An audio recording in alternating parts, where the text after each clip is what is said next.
Hi, everybody. I'm Brittany Lewis, a breaking news reporter here at Forbes. Joining me once again is meteorologist and Forbes senior contributor, Dr. Marshall Shepard. Dr. Shepard, thank you so much for joining me. Thank you for having me, Brittany. Usually when we're talking, it's something big going on.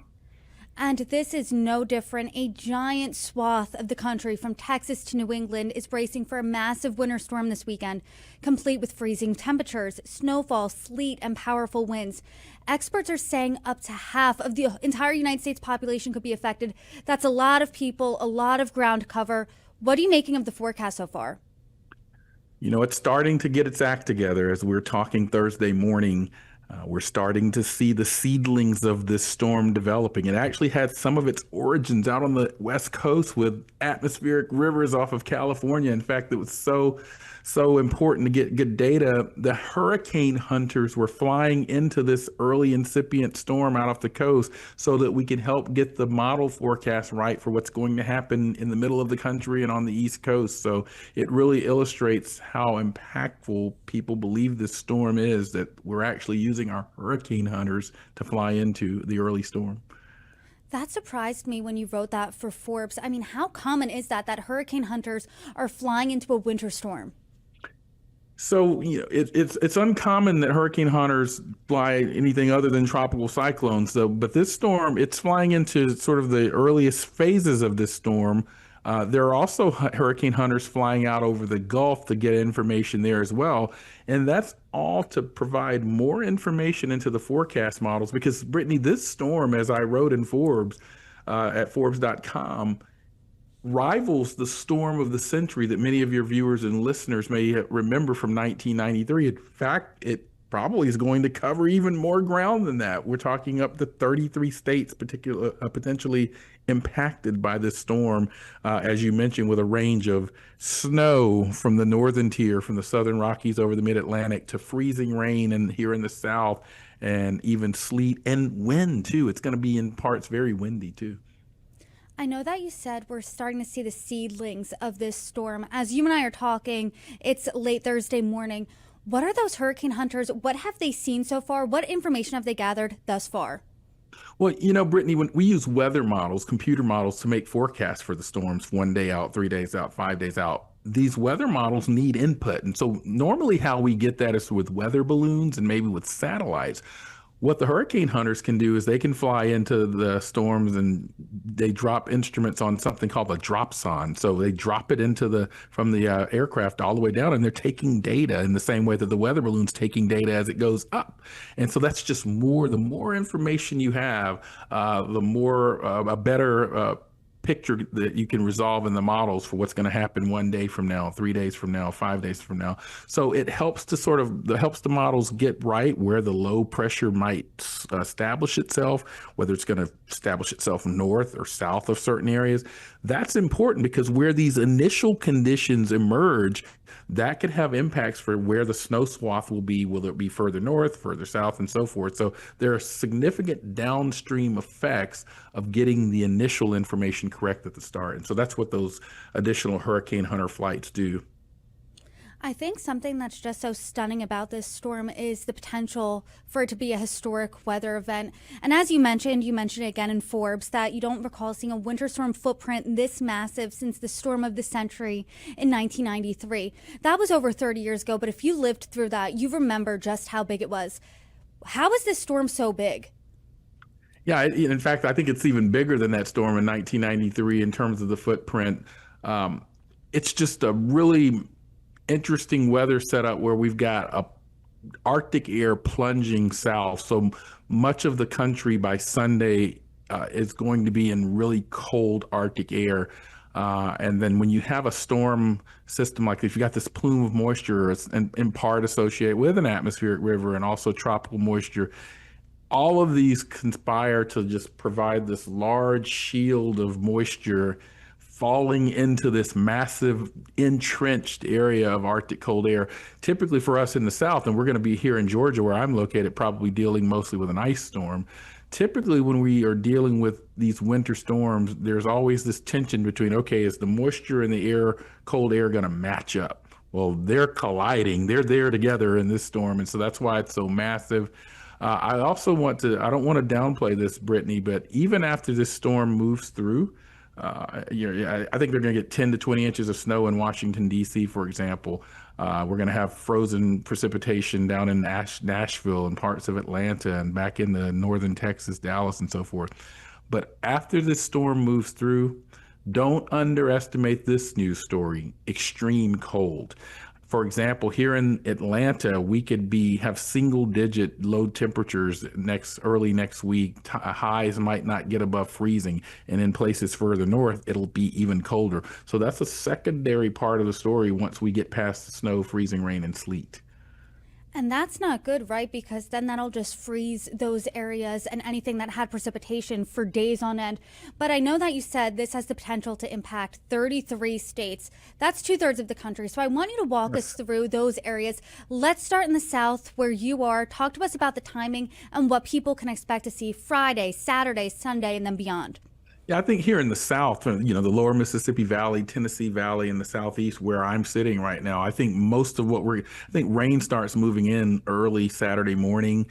But I think, Georgia, at least yeah, where I am, probably late Saturday and most of Sunday. But I think places like Tennessee, northern Alabama, northern Mississippi, Kentucky, and so forth, I think earlier that precipitation, frozen precipitation starts for them a bit earlier.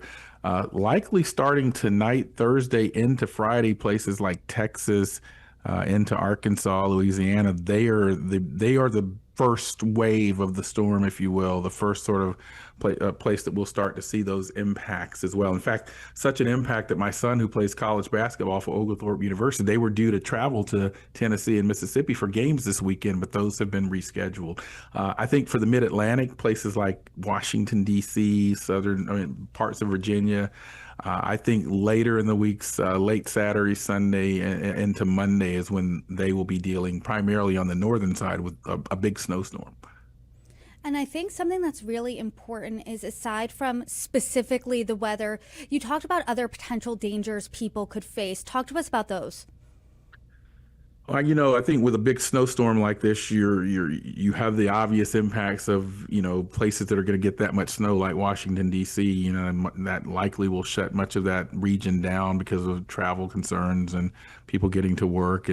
But you also deal with power, outages. As you get into the snow and I'm sorry, into the freezing rain and sleet, especially freezing rain, the power outages become a significant issue in the South. I mean, that ice gets coated on power lines and trees. I mentioned the windy conditions that would actually exacerbate that even more. So I think in the southern part where we have all of that icing, there are going to be significant power outages, travel challenges, and so forth, and certainly where we see the snow. And again, keep in mind, places here in the South don't have a lot of the snow and ice removal infrastructure that places further north have. So to your point earlier, if this stuff is refreezes, we could be socked in a bit longer than normal. I'm guilty of this. When there's a storm coming, you look at the weather app, but you actually cautioned against this. You said for Forbes, beware of your weather app with messaging for this storm. Why? Yeah, I think, we're weather app culture now. I know it, but a lot of times the weather app doesn't handle the nuances of these storms. So, for example, here in the South, parts of Mississippi, Tennessee, Alabama, and Georgia, we're going to have an array of different types of weather, from snow to freezing rain to sleet. And that all depends on how cold it is in the upper atmosphere. Or whether there's this cold air damming or wedge takes its place along the mountains and oozes down into the South, this shallow area of cold air.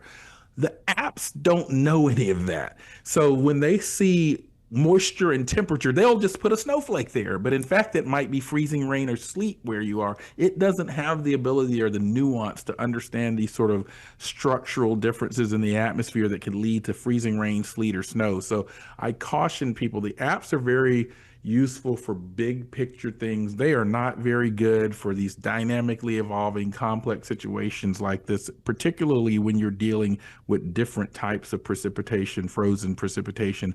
Don't just look at that snowflake and say, oh, my app says it's going to snow here. It might be freezing rain or sleet. to that point, when people see the snowflake, they think, hey, snow day, cozy day in. I mean, that doesn't really get across just how dangerous this could be. And you're saying this is historic. This is impacting so much of the country, so many people, millions and millions of people. This is long duration. I mean, what specifically is concerning you the most? Is it the freezing temperatures? Is it just how slow moving it is? What does that look like? All of the above. You nailed it. I think it's the massive extent. One thing that's really concerning to me is because it is so large, resources are going to be stretched thin across the entire country. Often, when we have snowstorms, ice storms, you'll see electric power companies dispatch their personnel to other states to help them recover from the down power lines and down the trees and so forth. Because the storm's so large, they're going to be dealing with this in their own jurisdictions as well. So it's not going to be as much distributed help. Again, I'm really concerned about the extreme cold temperatures once the precipitation passes as well. And, people's misinterpretation of what's going to happen because they're over relying on those apps. What about people traveling this weekend? Because it's impacting so many states. I mean, the chances of you, if you're traveling, either going out of or going into one of those states that are impacted are pretty high. Is your advice just don't travel? Well, I think in some cases you're not going to be able to. I'm already seeing flights being canceled in some of the areas, and I think that's going to continue to be the case and even ramp up even more over the next 1 to 3 days. I think the airline infrastructure and network is going to be severely disrupted with canceled flights in these regions. I certainly wouldn't advising in these very icy, snowy conditions here particularly in the eastern part of the U.S. and the South, where people just aren't accustomed to driving. So it's important that people monitor this scenario very well and understand, to your point, that there could be some long-term impacts if there are down power lines or down trees or even refreeze from this extremely cold Arctic air that will be in place once the rainfall and snow and ice pass. And at least half of the country is going to be monitoring this. But specifically, as the meteorologist, as the expert here, what specifically are you keeping your eye out for? Yeah, I'm still keeping an eye out mostly for how far south the snow freezing rain line is. I think there's still a little uncertainty in that. A slight jog in the track of the low or a deeper penetration of the cold air damming wedge along the Appalachians could bring that icier condition further south. So I'm still watching for that a little bit. I'm watching for these winds, 20 to 30 mile per hour winds that could be coupled with icing and so forth. That's something that I'm very concerned about as well. I'll be watching after the fact for how these hurricane hunter data inputs impacted the forecast. I mean, that's more of a scientific research question that, I'll think about more as a scientist, but I'll be really interested to see, because perhaps we need to, in the future, think about programs that are providing more flights into these weather systems that are not just hurricanes. You gave us a whole host of things to keep our eye out on, pieces of advice here, but do you have any more advice that you want to impart on people? Anything we haven't touched on? I just think people, most people that live in the northern tier of the country have a good understanding and plans for winter precipitation and even cold. I think if you're in the southern tier of states, Texas, Georgia, Carolinas, Tennessee, make sure you have, adequate resources for backups for power, food supply and so forth. And maybe plan for a little bit longer than you think you may need to as well, given the potential likelihood of refreeze afterwards on the back end. Well, there's certainly a lot to look out for with this storm, and we will be tracking it, but I appreciate your expertise here as always. Dr. Shepard, thank you so much for joining me. I hope you can come back again soon. Thank you, Brittany. Good to see you.